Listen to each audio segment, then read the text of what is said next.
உன்னை ஏமாற்ற வேண்டும் என்று யாரும் எதையும் உன்னிடம் இருந்து மறைக்கவில்லை.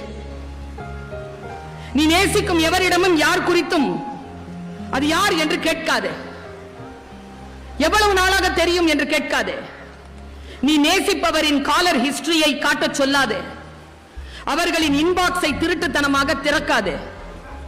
இரண்டாம் அழைப்பில் இவ்வளவு நேரம் இருந்தது யார் என திரும்ப திரும்ப கேட்காதே.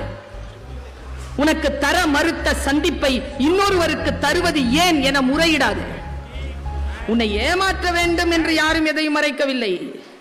உன் மீதான கருணையினால் தான் அது மறைக்கப்படுகிறது.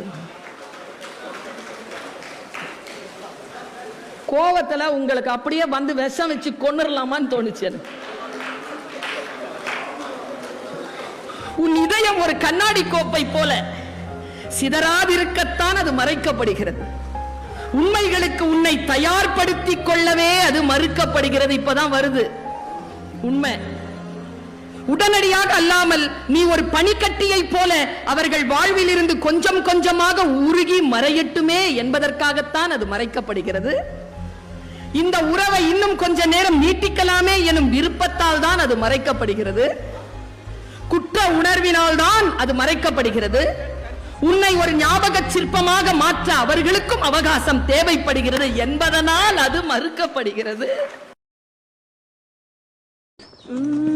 நாங்க எப்படி பண்ணோம் நான் கேட்டுட்டு போயிடுங்களே சார்.